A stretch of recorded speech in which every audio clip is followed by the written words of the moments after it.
Welcome back to Y&R For Life, where we talk about all things Y&R related. We talk about what's going on, my predictions, what do I think's going to happen?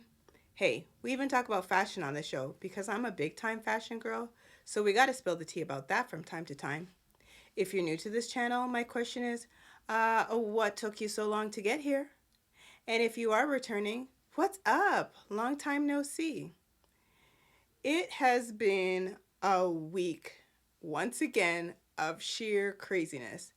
I probably should have had on the purple robe, but I'm not too sure if I really felt that it was, you know, that kind of week where it was so juicy.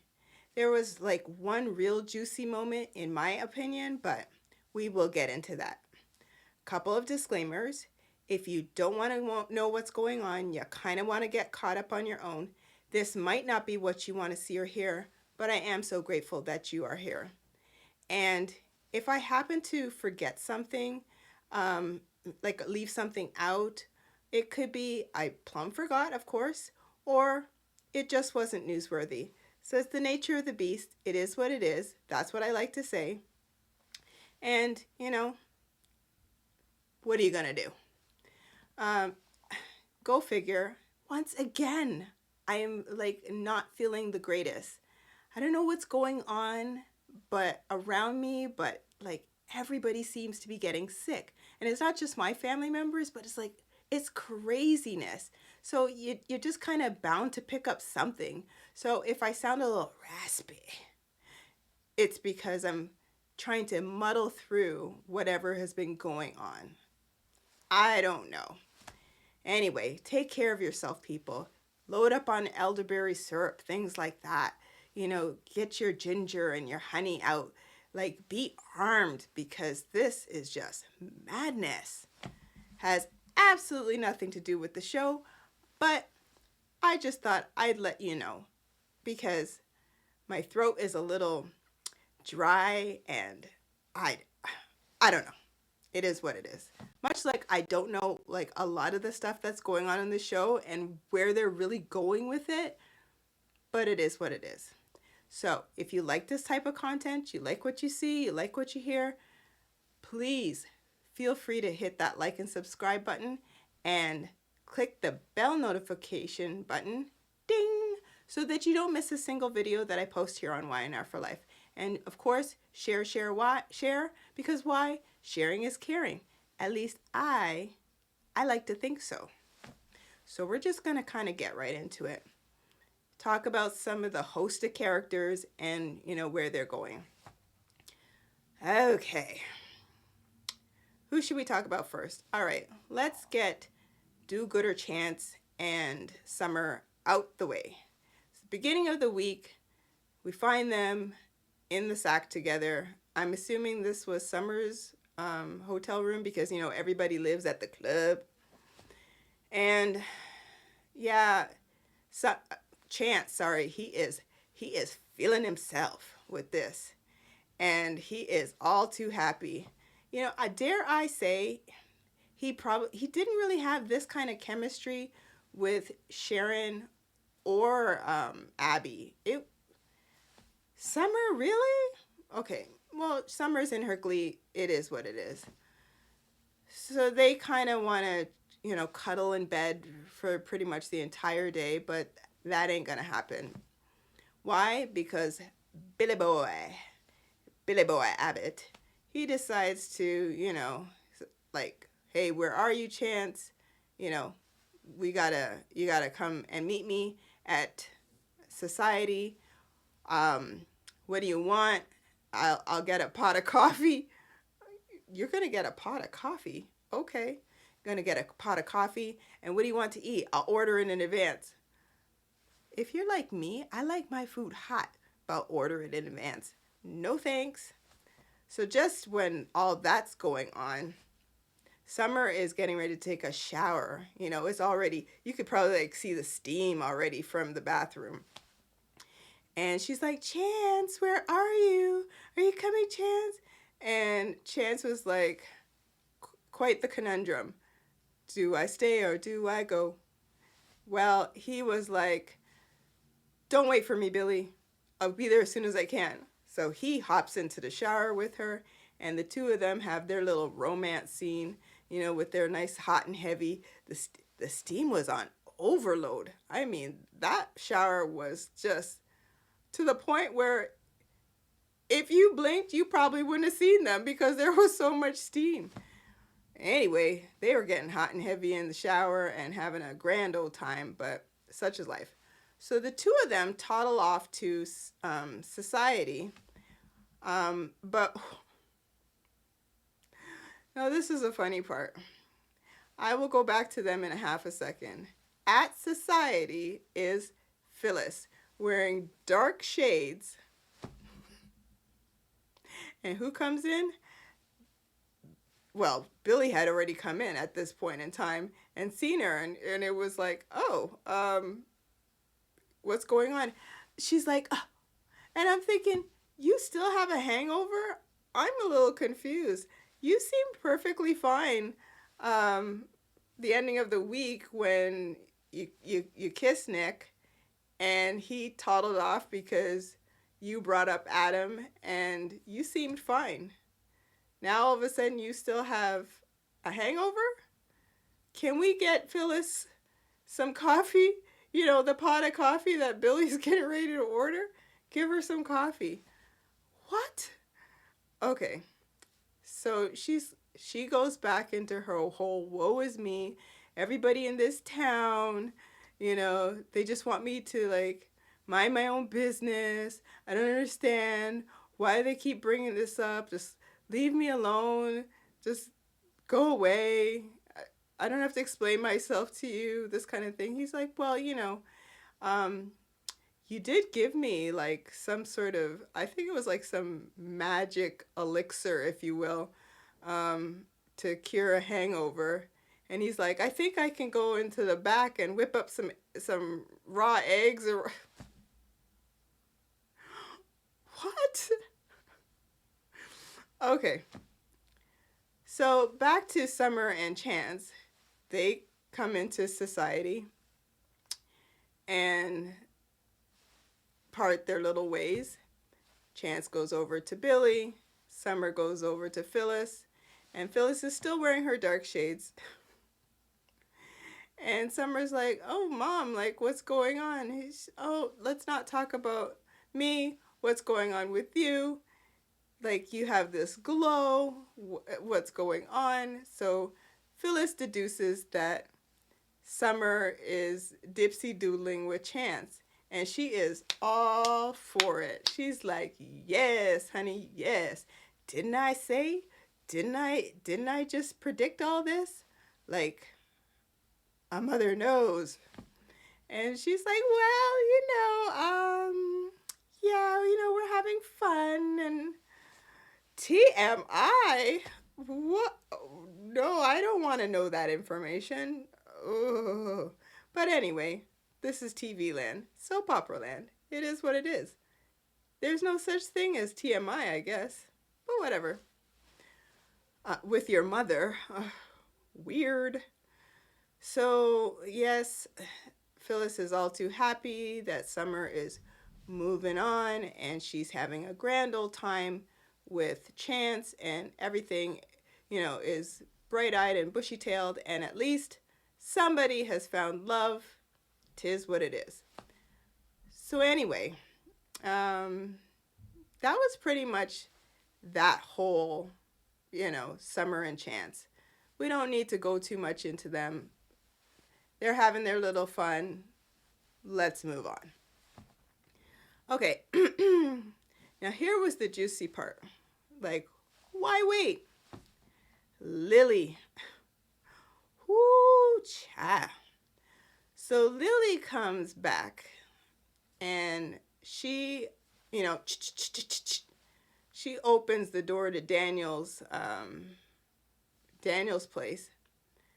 And she's there with a paper bag of groceries, only to walk in to find Heather, that little man, Heather, and that fast and fresh Lucy.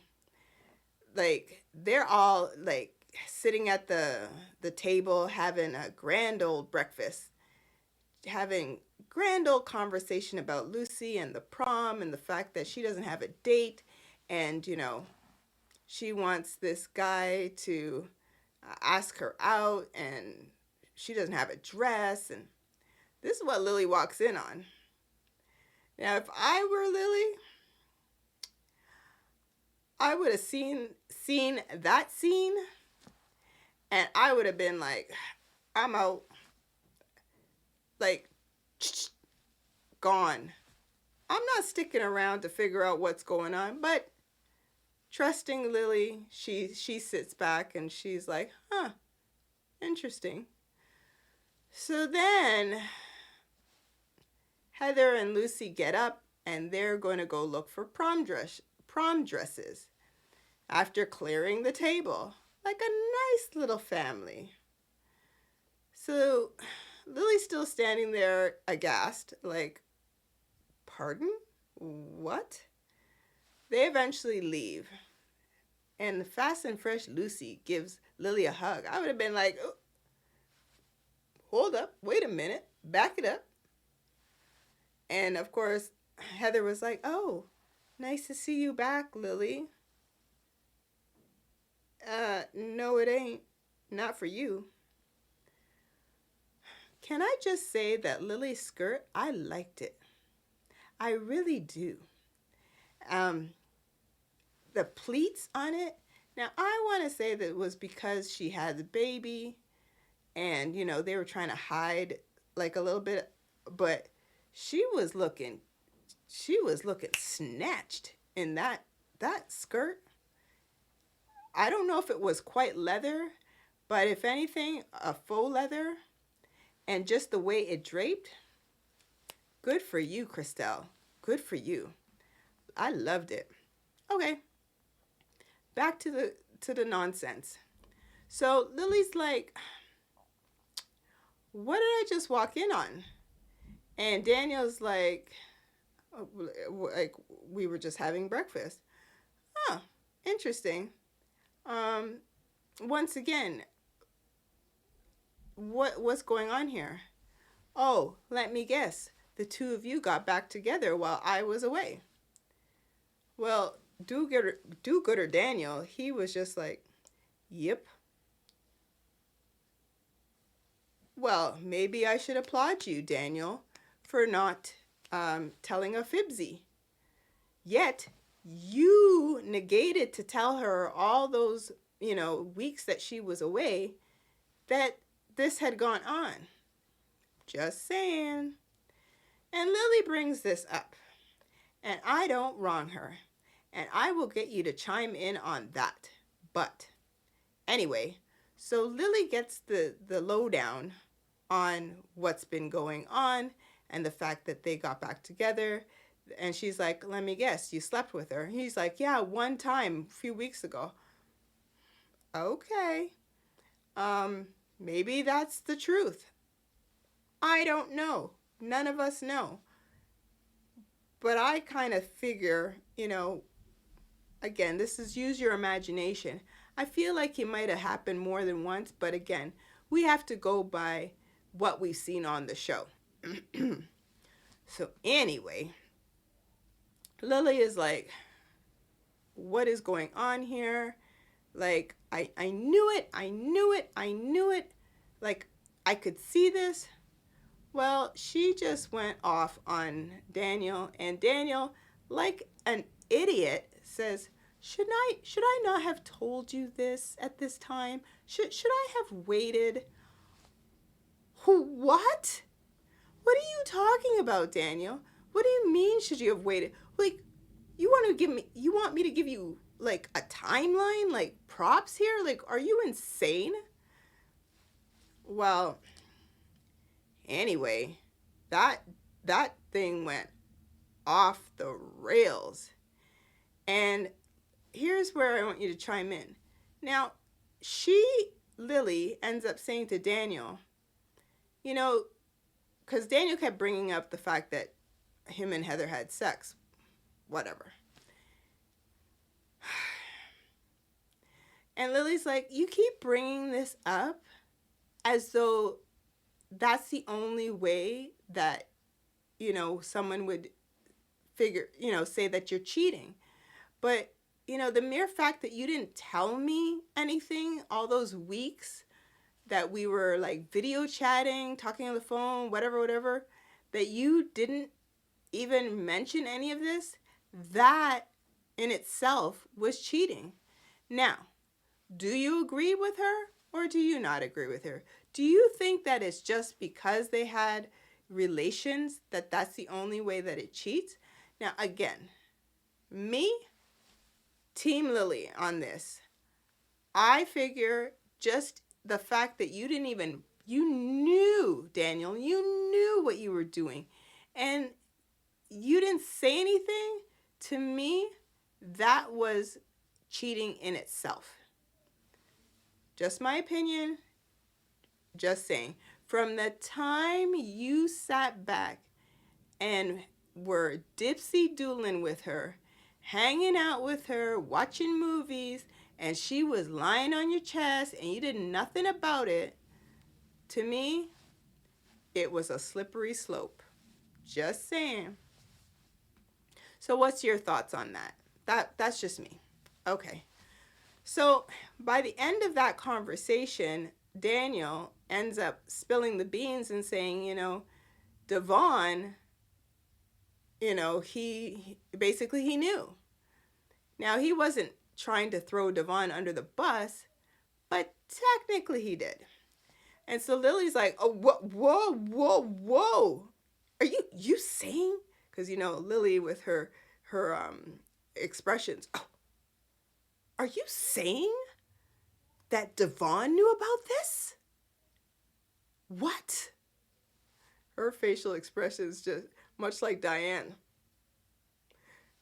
Like, Lily is like, what? So anyway, pan over to the fact that Lily shows up at the office. And Devon's like, oh, hey.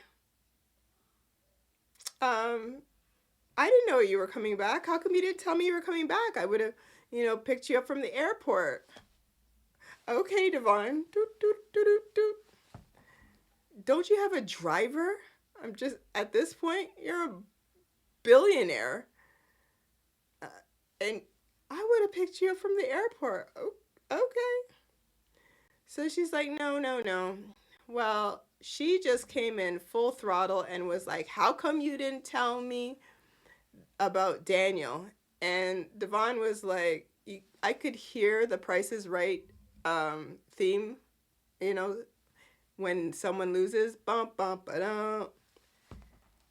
I could just hear this in my head when she said this to Devon, and the look on his face was like, I've been caught.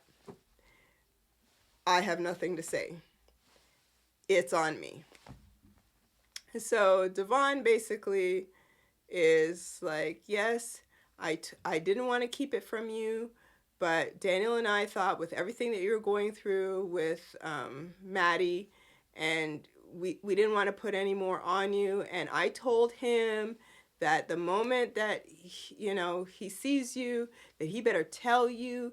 And like, Devon, yeah, you're not getting away from this one. So Lily basically says to him, I feel like I could like slap Daniel and slap you too, Devon.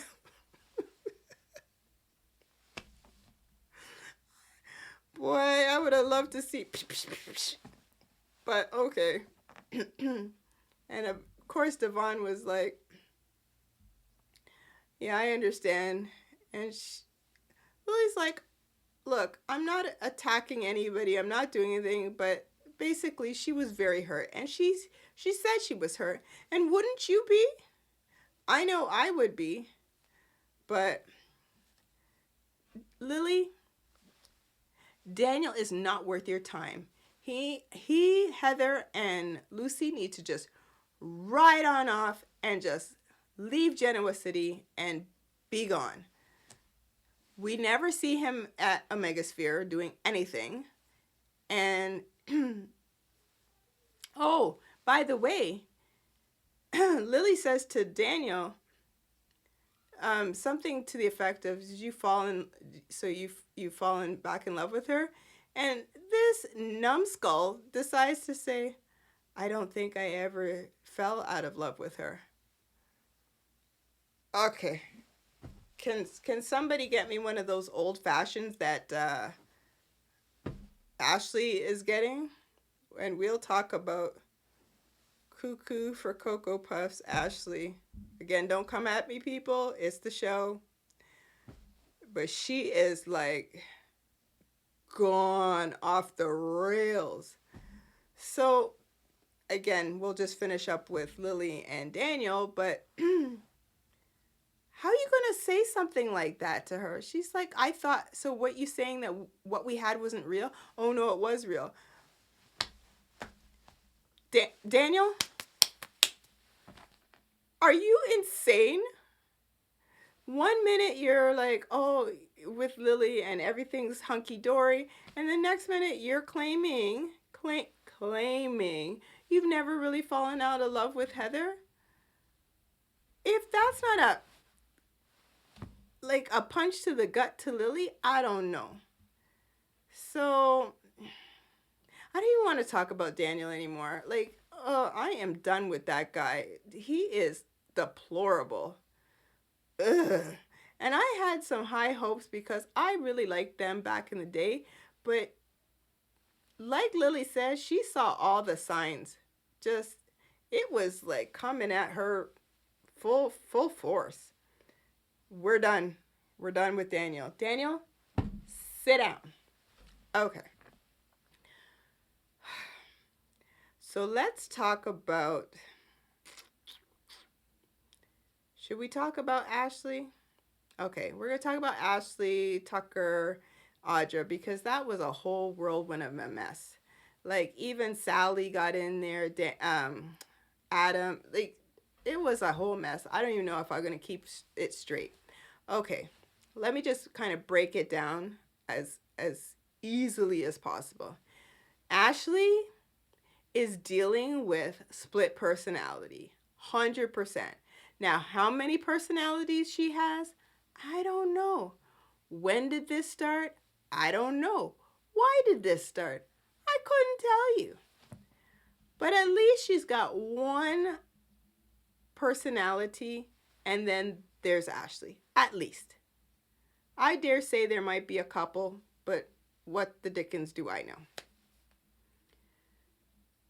And I will say Eileen Davidson, at first, it was a little sketchy on the believability, in my opinion. However, boy, you are playing this like a fiddle now. Like, this crazy eye looking that she's going through, boy. So she's been all over town, and from one minute she's with Tucker, then she's saying something to Audra, then it was Billy. She was all over the board, and she's there ordering drinks that even I was at first going,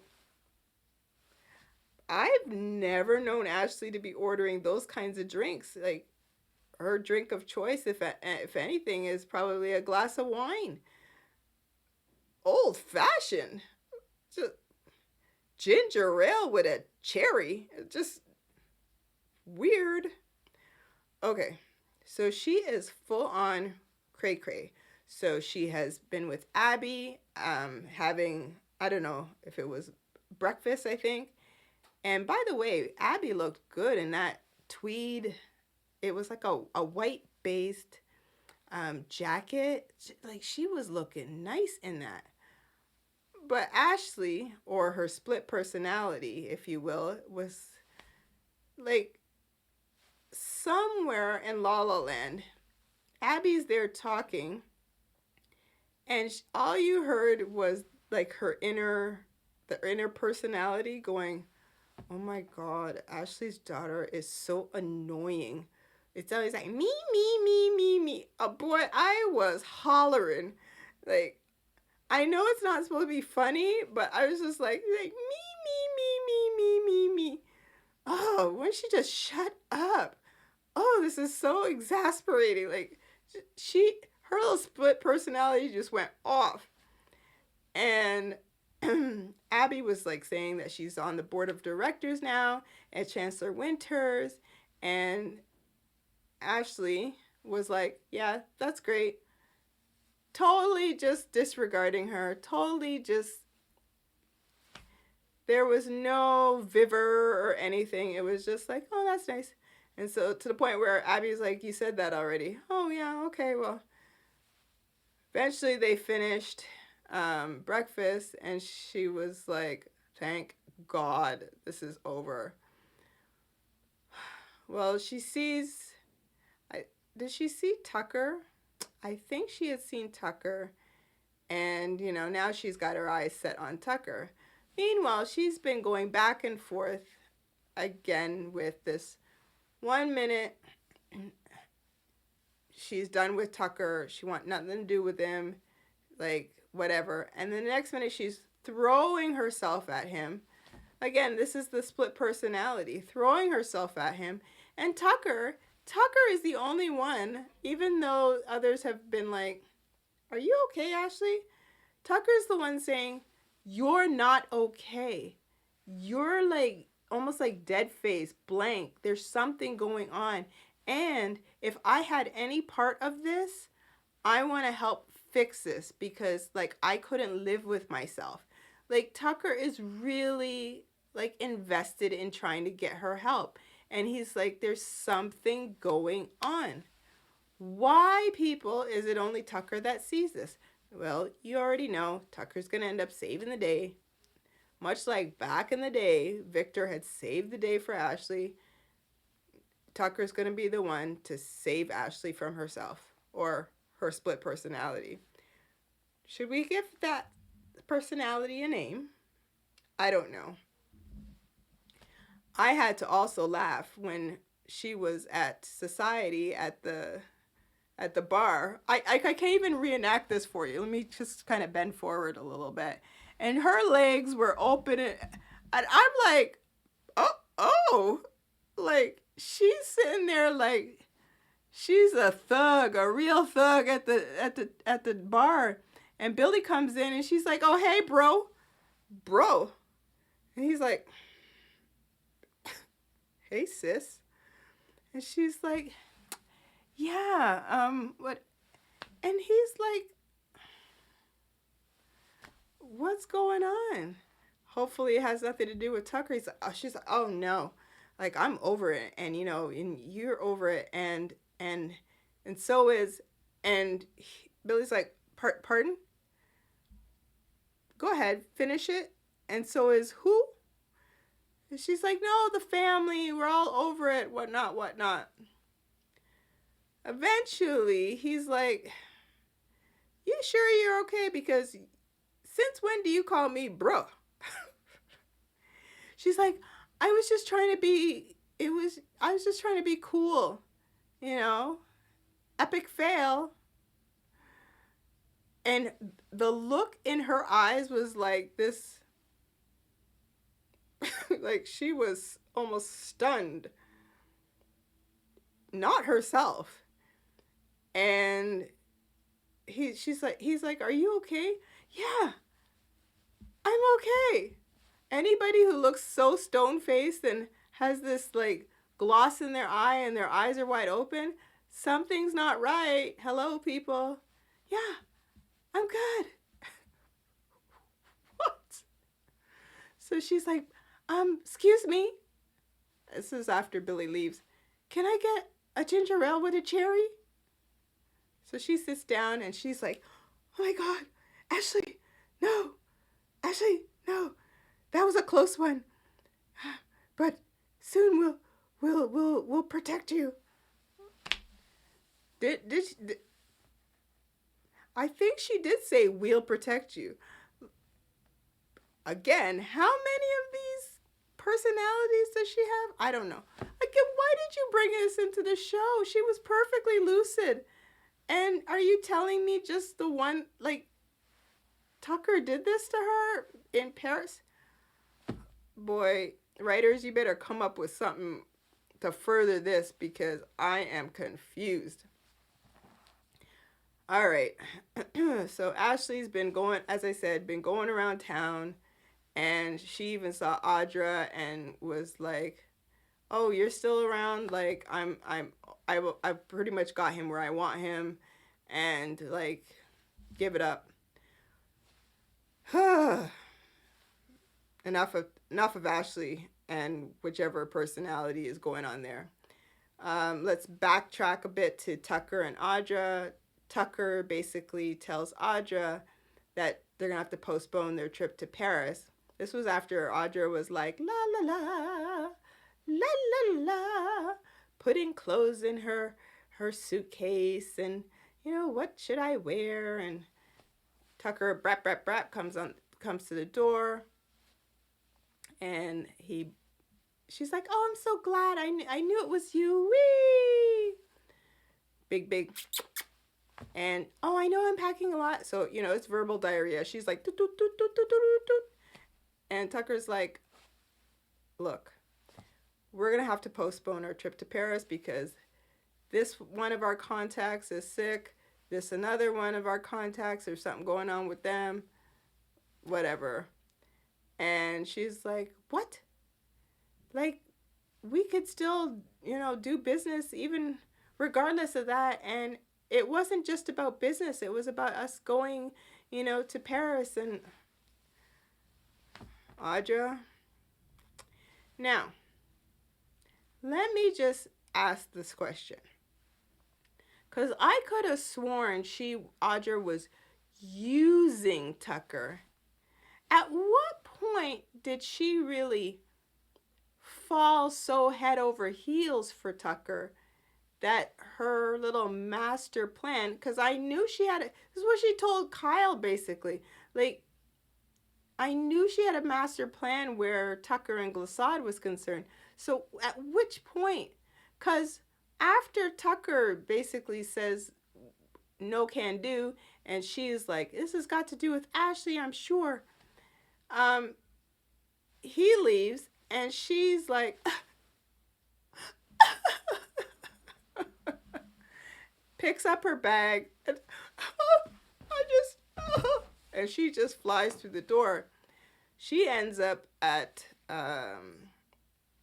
Crimson Lights. But again, can you tell me at what point in time did she fall head over heels for Tucker, where it's the love of her life and like she can't do without him? Because I'm confused on that. Where is the disconnect? Okay, so she ends up at Crimson Lights. Who's there? Sally Spectra. So she's like, "Oh, hey." And she's like, "Oh, hey." Sally's there with her little drinky drink, and Audra's ordering her little drinky drink. And Sally's like, "Are you leaving right away, or you want to have, coffee with me?" She's like, "Okay, we could have coffee." They have their little conversation, and basically Sally tells her not to give up on whatever she wants, the love of her life, whatever, because that's basically what happened between her and Adam and whatnot. Well, Adam at some points in time, he comes in and he's like, "Oh, I didn't know the two of you knew one another." She's like, "Well, in passing, whatever." And Audra's like, she gets up to leave. Adam basically gives his little disclaimer to Sally saying, "You know what, you better watch her because, like, basically she can't be trusted." And Sally's like, "Look, some would say that about me. 'Tis what it is. And I don't have many friends in this town, so I'll take whatever friend I can get." Okay, so I guess those two are going to be new besties. Bye-bye, Chloe. Just saying. So then Audra goes back to the club, sees Tucker there, and has a short conversation with him. And but she was not a happy camper. So she's like, I'm done. I'm done. Right? Bye. She goes up to her room. Tucker basically follows her. Brap brap brap on the door, and he's like, I just have a question to ask you. She opens the door and leaves the chain link. Nobody ever puts the chain on the door, like hardly ever. So when did that happen? Anyway, so she leaves the chain on the door, and she's behind the door, like, okay, what do you want to say? And he's like, okay, when you say you're done, like, what does that mean? I knew he was gonna ask that question. And are you just done with me, or are you done with Glissade? Like, whatever. Well, she's like, what didn't you understand? I,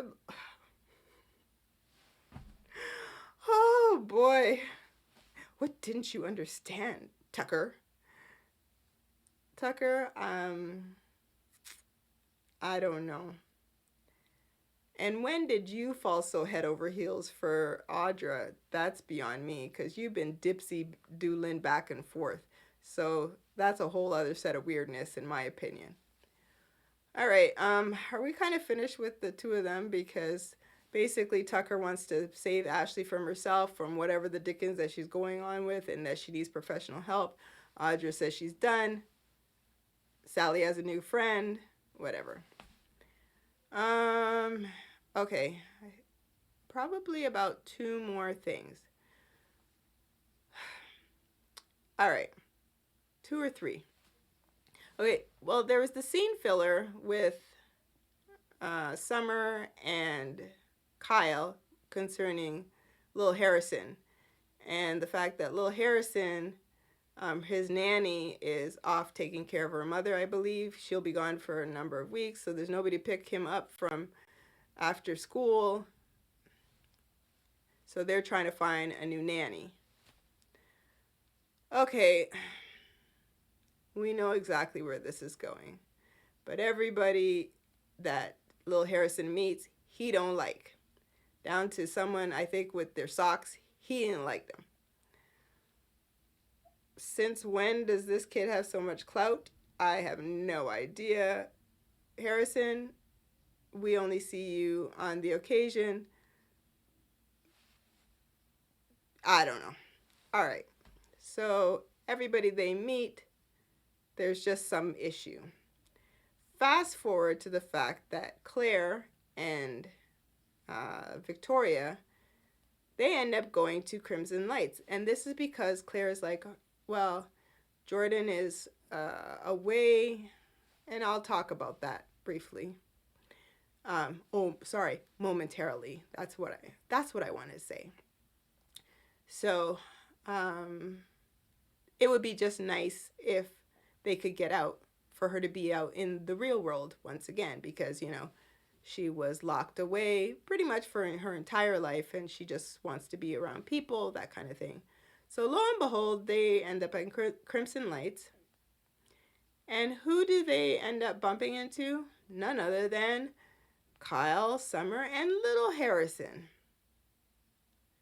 So we know where this is going, because, what was it, a week or 2 weeks ago, Claire is like, I think I want to work with children. Instantaneously, she develops this rapport with Harrison, so much so that she's like coloring with him, telling him stories, and yeah. So her and Summer meet and like, hey cuz, and everything's hunky-dory. Segue back to the Abbott place. Little Harrison's like, I like Claire. When am I going to see her again? Whoa, don't rush the lines, child. But this is what he said. So, we all know at this point in time, she will now be the new nanny. We haven't seen it. I don't even know if I need to predict this. This is what's going to happen, because she wants to work with children. Why they brought that into the show, I don't know. All right. So before we get into Jordan, which will probably be our last set of conversation, we're going to talk about Connor concerning OCD. Well, Connor is getting additional help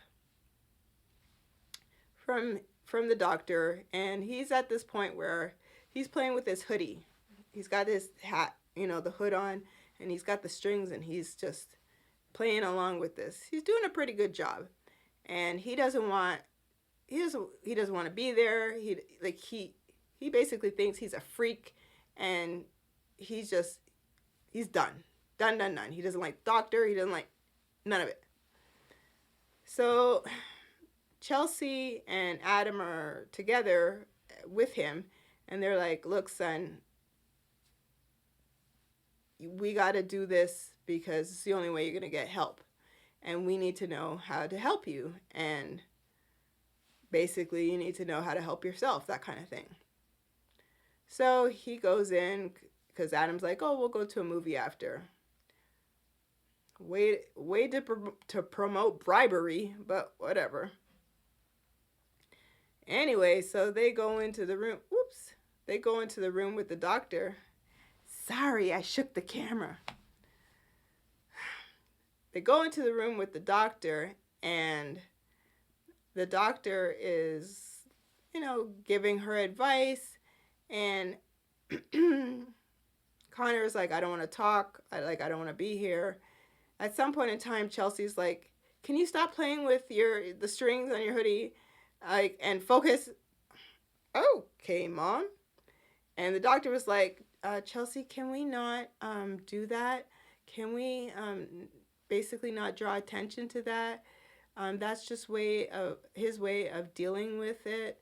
And, let's not put an emphasis and a focus on that. And, Chelsea was like, oh, sorry, that kind of thing. So at this point in time, let's just hope that Connor can get through this as best as he can. Because again, this is a real life topic being played out in soap opera land, but we do want, in general, for Connor to feel better and to be able to deal with that. So there wasn't too much of that going on, but I still wanted to mention it. All right. Jordan.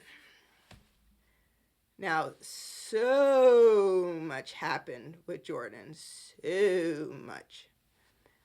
But I'm going to give you the quote-unquote Cole's Notes version. All right.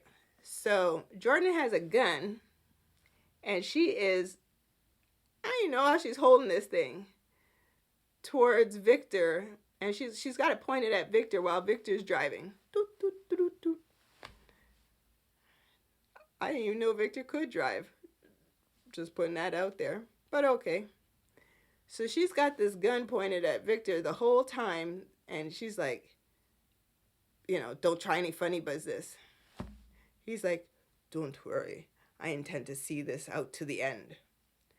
Okay, fast forward. She ends up leading him to some sort of rusty, crusty, dusty dungeon type with a light, mind you, a light switch.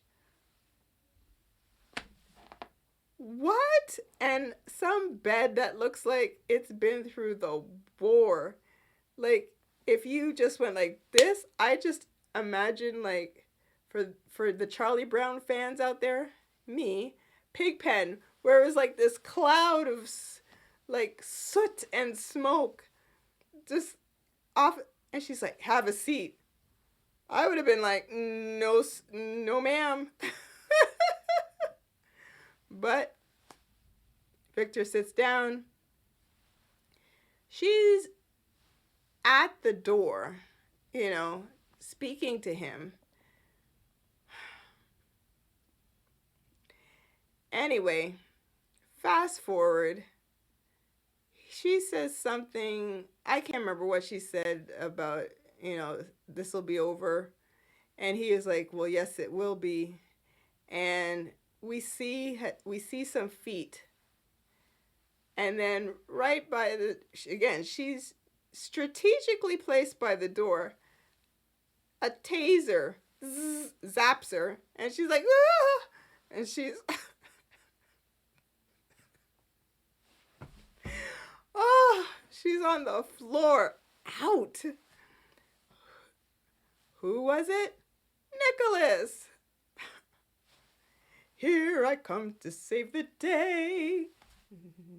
And on his chest, Nicholas. Because Victor, at what? I have no idea when he had time to basically or did Michael do it? I don't know. When did Nick know to go? Because Nick and Adam were at Newman, and Adam was like, oh, I'm supposed to meet Dad, but then he gets a text from Michael saying to come to the ranch, and Nick's like, oh, we should leave. But just at that point in time, Nick gets a text message saying something to the effect of, basically, you can come now. And so he tells Adam, yeah, I'll meet you there. I got to take care of something. He's like, what? It's got to do with Christian? He's like, no, just something I got to do. So I'm picturing Nick just bzzz. Apparently he was, what? What did he say? Because there was a tracking device on the car, and he was driving, what, parallel to, man, I was like, what nonsense is this? Oh. Victor, you have missed your calling. You should have been chief of police. And, like, I just don't understand how you're always solving the cases. And anyway, so basically, fast forward, Victor says to Jordan, never underestimate me. All he was missing was that I'm Victor Newman. And anyway, she is locked away in this rusty, crusty, dusty, dungeon-like basement storage with a dusty bed, dirty walls. And they're out of there. Back at the ranch, Nikki is losing her noodle over where's Victor. Michael has shown up and basically was like, I can't say anything until like we have everybody here.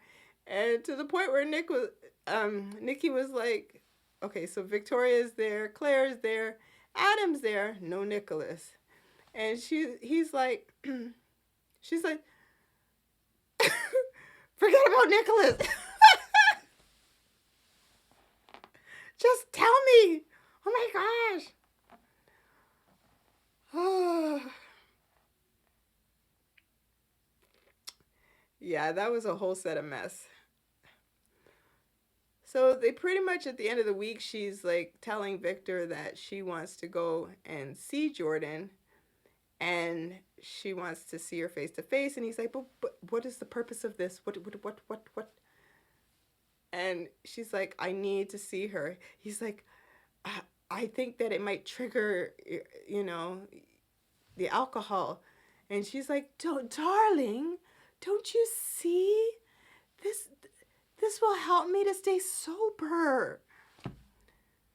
So Victor had already commissioned Victoria and Claire, Victoria anyway, to come back to the ranch because, again, they were at Crimson Lights with Summer, Kyle, and Lil Harrison. And so they go back and they go to the ranch, and Nikki's like, what are you doing here? Oh, Dad told us to come here. So, Victor, you stopped Victoria for whatever she was doing to come here? Yes, I did. So she says whatever, and Victoria and Claire were like, we gotta be basically Team Nikki on this. We kind of, and we want to go too. So I'm picturing Charlie's Angels like, shh, shh. How was the other one? Shh. Boy, they had me hollering. So that was pretty much the week where it was just a mishmash of just stuff. But I'm going to give Ashley a nice little hand clap for playing Cuckoo Crazy really well. And I'm going to give Lily hand clap because you are, you know, you're not lucky in love, unfortunately, but you just laid it out on the table. And I'm going to say, go away.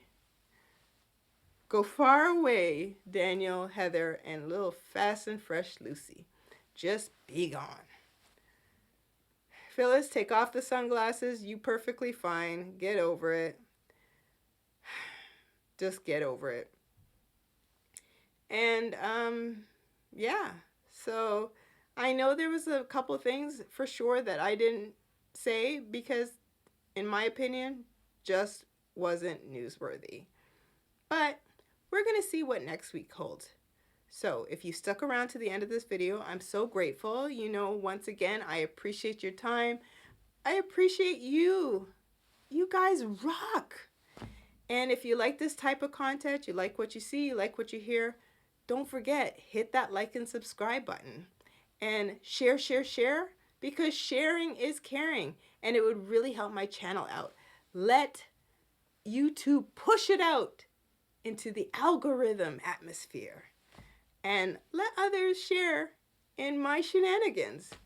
You know, from constant colds to shaking of a camera. It is what it is. It's all fun for me.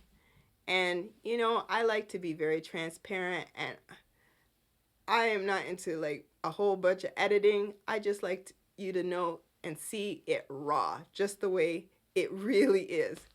So, again, you guys have a fantastic week, and I will catch you on the next video. Bye.